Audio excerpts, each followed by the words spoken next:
On 17 July 2024, Allianz Europe, or Allianz, announced its preconditional voluntary general offer to acquire the shares of Income Insurance Limited, or Income. I will refer to this as the proposed transaction. As part of the proposed transaction, NTUC Enterprise, or NE, had given a legal commitment to sell a proportion of its shares in Income to enable Allianz to acquire a majority stake in Income. The government has assessed the proposed transaction and has decided that it would not be in the public interest for the transaction in its current form to proceed.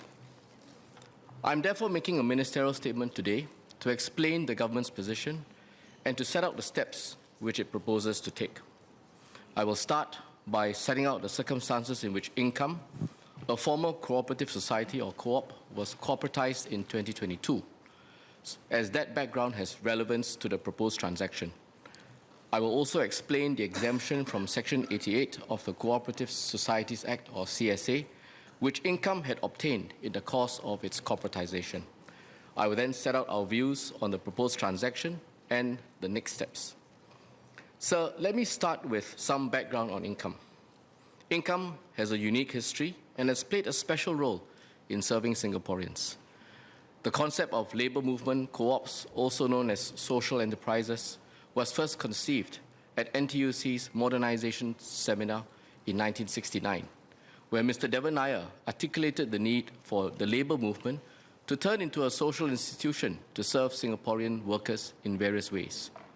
Then Dr. Goh Keng Swee urged NTUC to set up social enterprises in areas such as life insurance and essential consumer goods to meet the needs of the working population.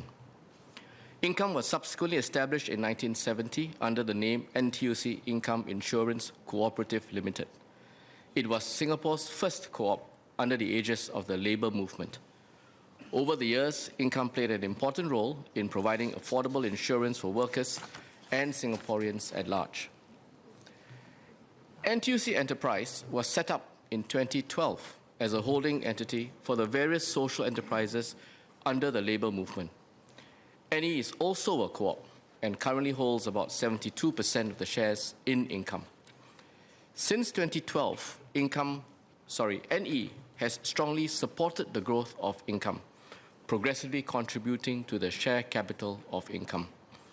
NE ejected a total of 630 million into Income between 2015 and 2020, and this included 100 million of capital during the COVID-19 pandemic in 2020, which was critical for the continued viability of Income. With NE's support, Income has grown through the years to serve Singaporeans' needs.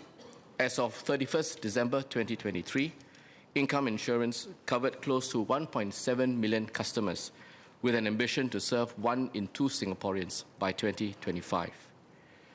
Income has also made progress in its social mission to provide accessible and inclusive insurance.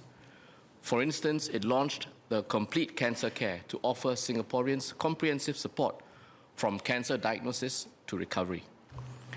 It has also launched a suite of products over the years to cater to the financial needs of specific underserved segments. These include special care autism and Down syndrome, care for migrant workers, and products that provide coverage for mental health conditions. In 2022, Income embarked on a corporatization exercise. It wanted to change its legal form from a co-op to a company, and to replicate the existing co-op shareholding profile in the shareholding profile of the new corporate entity to be set up. Its reasons were as follows. Income needed to evolve to meet tightening regulations for financial institutions. This required a strong capital base. However, the co-op structure has limitations, and it is not conducive to stronger capital access and good value strategic partnerships. In the face of increasing global competition, Income wanted a corporate structure which would put it on par with its competitors. Income therefore proposed to convert itself into a corporate entity, with the members of the co-op receiving pari passu distribution in specie of shares in the new entity. Income also sought an exemption from Section 88 of the CSA, which applies when a co-op is put in liquidation. Because income was not in substance being liquidated, it was only changing its legal form and would continue to be engaged in the same business. The exemption was therefore needed to facilitate the corporatization exercise so that income's accumulated surplus beyond par value could be carried over to the new corporate entity to allow it to continue the business. I will come back to this point later in my speech.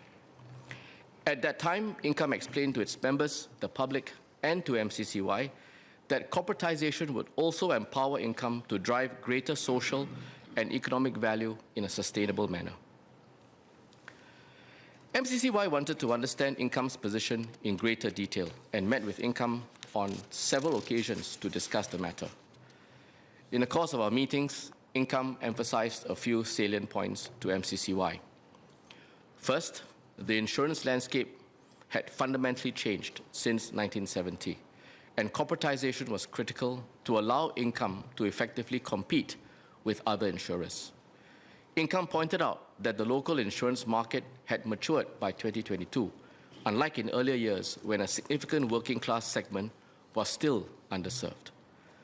At the same time, Income was facing increasing competition from large insurance players as well as new technology players in the market. Its existing structure as a co-op lacked the flexibility of a corporate structure and did not give it access to distribution channels or the ability to scale either locally or globally. Second, there was growing pressure to inject capital into Income to build up its financial strength in response to regulatory requirements and market competition. Income explained that corporatization was critical for it to achieve operational flexibility.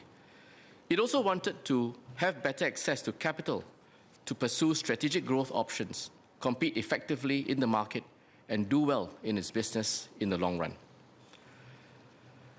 The third key point made by Income was that its social mission focus would not change. Income made clear to its members and to MCCY that the corporatization exercise would only change its legal form from a co-op to a non-listed corporate entity. The new corporate entity would remain an NTUC social enterprise. In our discussions, Income assured MCCY, and I quote, that post-corporatization, Income will be able to grow more significantly in scale and deliver its social mandate as a significant player in the insurance industry. Income wanted more flexibility to establish partnerships that could build up its capital base so that it could sustain its social mission. In its letter to MCCY dated 27 June 2022, Income stated, and I quote, "We believe that pursuant to the corporatization, co-op, which is Income in this case, will be regarded to offer a more attractive proposition to investors and strategic partners. This would in turn allow co-op to raise capital more easily and thereby grow and unlock value for existing and new shareholders and policyholders and further its social mission through a sustainability agenda," unquote. The Registrar for Co-op Societies told Income that it had to address the public perception that NTUC social enterprises would be seen as moving away from co-op values. In response, the CEO of Income confirmed that even after corporatization, Income would not change its purpose and values. Income repeated this point publicly. At its EGM in 2022, Income reiterated that the new company would continue operating as a social enterprise of NTUC Enterprise and sustain its social mission. The government accepted Income's rationale for corporatization. We agree that social enterprises need to do well in order to do good. This includes having good financial and market discipline in order for Income to be able to pursue its social mission more effectively. At the EGM on 18 February 2022, Income's members voted overwhelmingly in support of corporatization. I said earlier that as part of the corporatization exercise, Income had applied for a ministerial exemption from Section 88 of the CSA. Let me now elaborate on this. Co-ops are regulated under the CSA.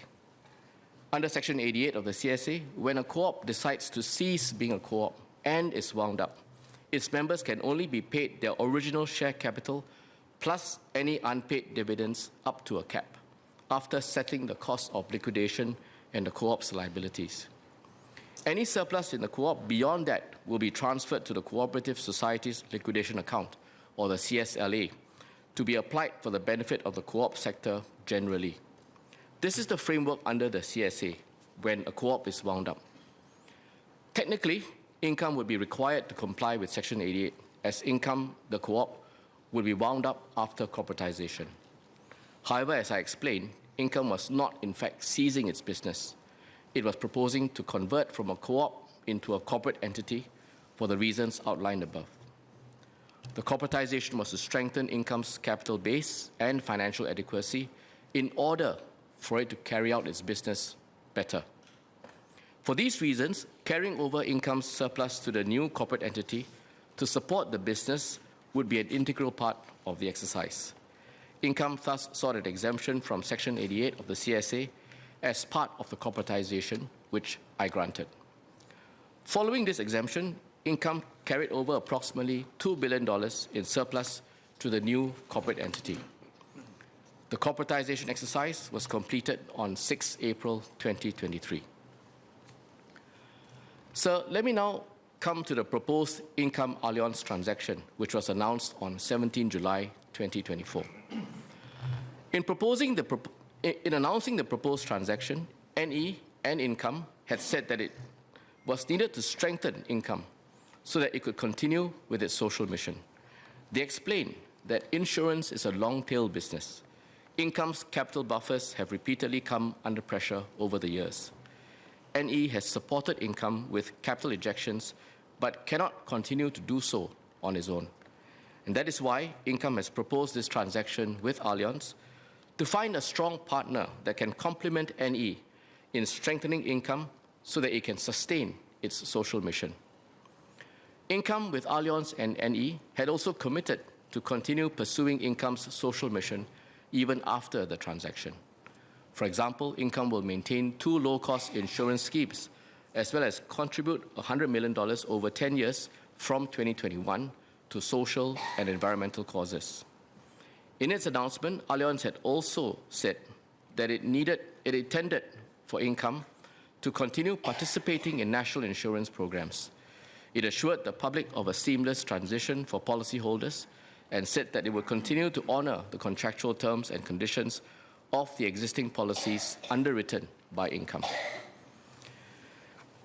MCCY had no prior knowledge of the proposed transaction prior to the public announcements.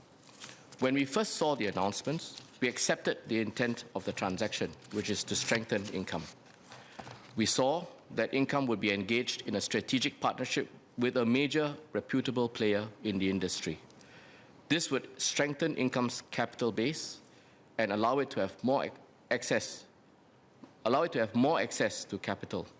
And this is consistent with the representations that Income had made to MCCY at the point of corporatization.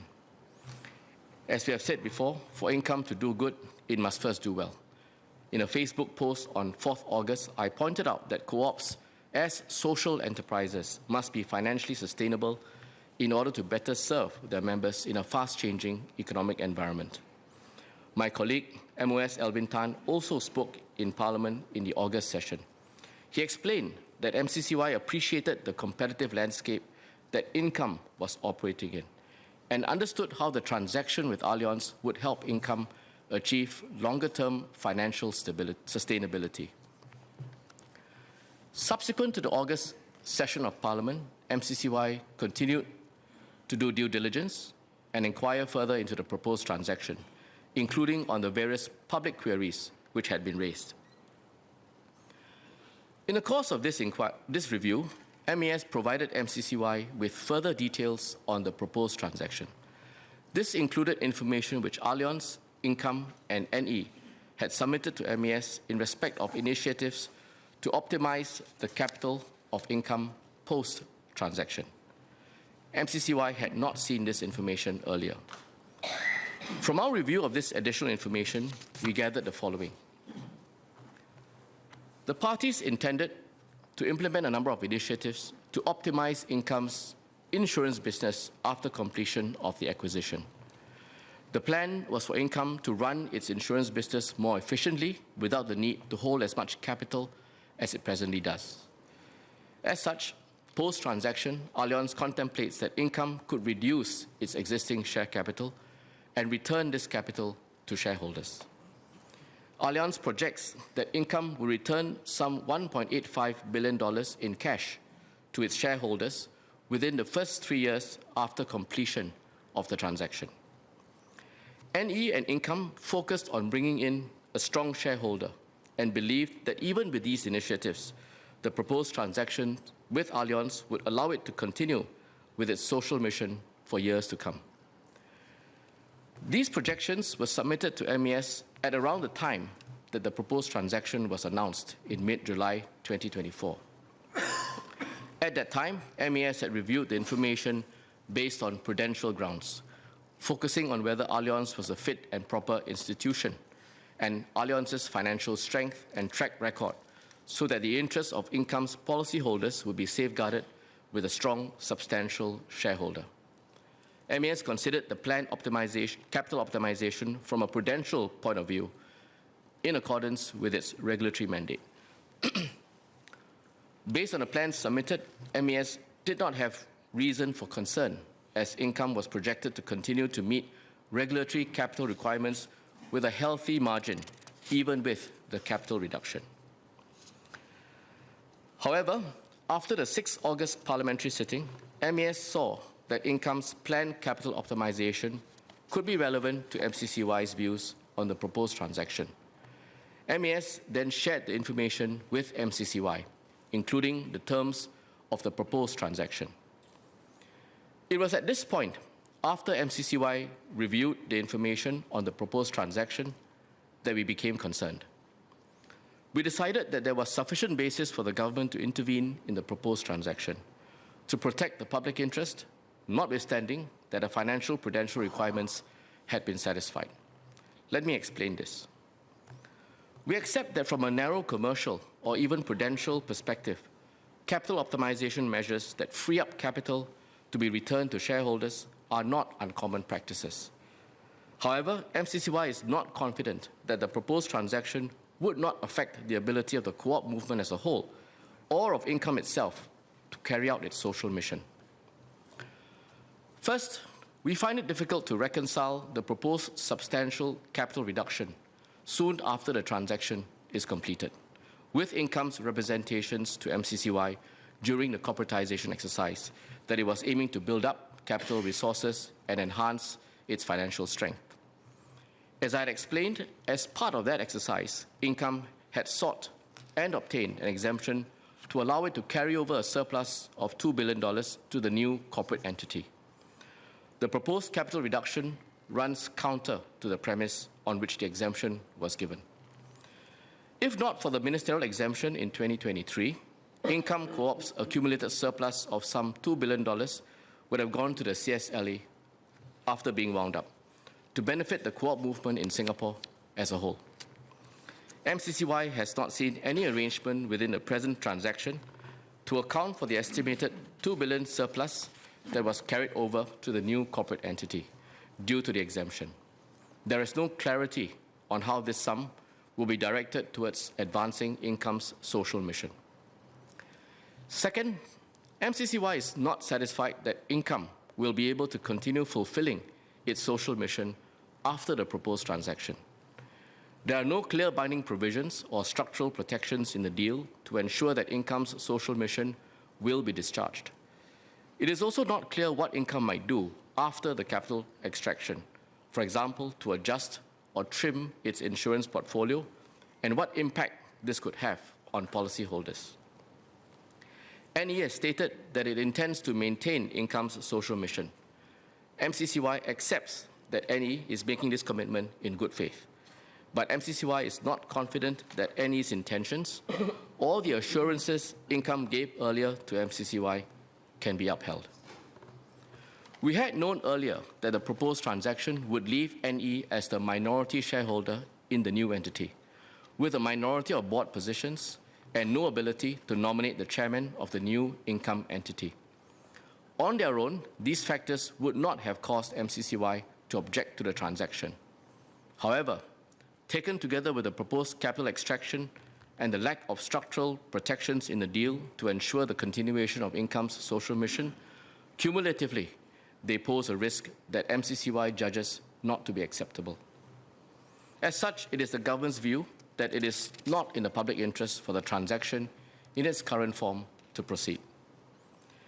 I should, however, make clear that the government understands and accepts the strategic purpose behind Income's corporatization exercise and its subsequent decision to form a partnership with Allianz. It was to strengthen Income and make it more financially sustainable in the longer term. The government also does not have concerns over Allianz's standing or suitability to acquire a majority stake in Income.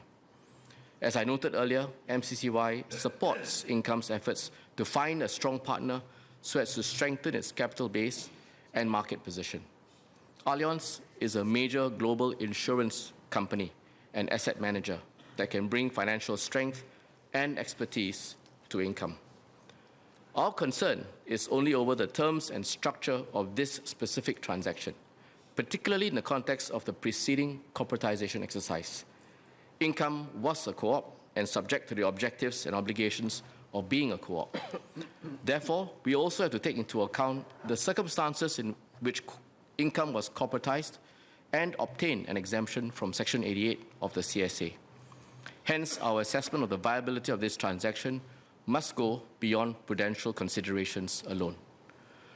Whilst we will not allow the proposed transaction to proceed, we are nonetheless open to any new arrangement which Income may wish to pursue, whether with Allianz or any other partners, so long as the concerns highlighted are fully addressed. So let me now set out the steps which the government will take. As Income is now a corporate entity, it is no longer subject to the jurisdiction of the Registrar of Co-ops. The approval or otherwise of the proposed transaction now rests with MES under the Insurance Act. Sections 26 and 27 of the Insurance Act require a person to seek the prior written approval of MES to obtain effective control or become a substantial shareholder of a licensed insurer incorporated in Singapore. The proposed transaction therefore requires MES's approval to proceed. When MES assesses an application under these sections, it considers a range of criteria on prudential grounds, such as the financial strength and track record of the applicant and whether it is fit and proper. There is currently no provision in the Insurance Act for MES to consider the views of MCCY in the case of an application relating to an insurer that is either a co-op or linked to a co-op. We therefore intend to amend the Insurance Act to provide a clear statutory basis for MCCY's views to be considered in any approval involving such applications. The amendments will be scoped specifically to only apply to a licensed insurer that is the subject of an application under Sections 26 and 27 of the Insurance Act, and where the licensed insurer is a cooperative, has acquired the business of a cooperative, or has a substantial shareholder or effective controller which is a cooperative. This is based on the government's recognition that insurance co-ops are a special category of insurers with a social mission for which the views of the minister overseeing co-ops need to be considered. The bill will therefore provide for the minister in charge of MES to consider the views of the minister responsible for the administration of the CSA, and for the minister in charge of MES to withhold approval to such applications if he considers that it is in the public interest to do so. Following this ministerial statement, Minister Chee Hong Tat will table the first reading of an amendment bill to the Insurance Act on an urgent basis. Given the time sensitivity of this matter, the second and third readings are proposed to be taken on Wednesday, 16 October 2024. I should add that MCCY may also consider future amendments to the CSA to give the government stronger levers over co-ops that may wish to be corporatized. Sir, before I conclude, I would also like to address an outstanding issue raised by the Leader of the Opposition at the 6th August Parliament sitting. At that time, I replied that we were still looking into the issue. Mr. Singh had asked whether NE had given its undertaking to hold on to its shares in Income and I quote, for an indefinite period, unquote, referring to the views that Mr. Tan Swee Chey, a former CEO of Income and Group CEO of NE, had published. Our fact-finding shows that Mr. Tan did indeed state, when he was Group CEO of NE, at a meeting of the Income Board on 21st November 2014, that he, referring to Mr. Tan, was, and I quote, confident that the NE Board would agree to a request to extend this undertaking, not to redeem, to an indefinite period, as NE was prepared to convert its shares to the new class of irredeemable shares once the legislation was passed, unquote. However, the letter that was eventually sent by NE to Income on 11 February 2015 stated, and I quote, our shareholding in NTUC Income is thus committed over the long term, and there is no intention of withdrawing the share capital to be subscribed. In short, the answer is there was no specific commitment that the shares would not be redeemed indefinitely. Neither was there a commitment that the shares would not be transferred to someone else. More importantly, sir, the commitment given by NE to Income in 2015 is no longer relevant in today's context. Back in 2015, Income was a co-op whose members had the right to withdraw their share capital at any time. This was a problem because Income needed a stable capital base to support its insurance business. But its members' share capital, being redeemable at any time, could not be counted towards MAS's capital adequacy requirement for insurers. NE's commitment not to redeem its shares was meant to assure Income of the stability of its capital base, pending legislative amendments to provide for a more permanent class of share capital for co-ops. The CSA was subsequently amended in 2018 to allow institutional members of co-ops like NE to hold permanent shares so that the capital could not be withdrawn. NE then converted all its shares in Income to permanent shares, which could then count towards MAS's capital adequacy requirements. This rendered NE's 2015 undertaking no longer relevant because NE's shares were now legally locked in and Income's capital base had stabilized. When Income subsequently corporatized NE's shares in Income, the co-op were converted into shares in the new company, which are also not withdrawable. Therefore, there is no longer a need for any undertaking by NE not to redeem its shares because all the shares are now permanent. I hope this makes the position clear. Mr. Deputy Speaker, co-ops remain an important pillar of our society. Co-ops have been helping the community, providing affordable services, especially to the underserved, for close to a century. They reinforce our nation's social fabric, complementing the efforts of the public and private sectors, helping to create a caring and cohesive community in Singapore. We appreciate that co-ops have to balance the constant tension between doing good and doing well. On its part, the government agrees that co-ops must do well before they can do good. MCCY has been and will continue supporting the co-op movement through various capability building efforts and enhancements to legislation.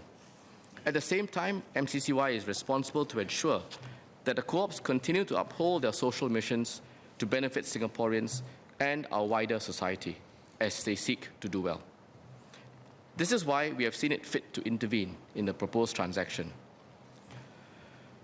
Sir, I would be happy to address members' clarifications on the ministerial statement today. As I said, the amendment bill to the Insurance Act will be tabled after this. Members can take time to study the bill and take part in the debate on 16 October and raise clarifications on the bill and related matters during that debate. Thank you, sir.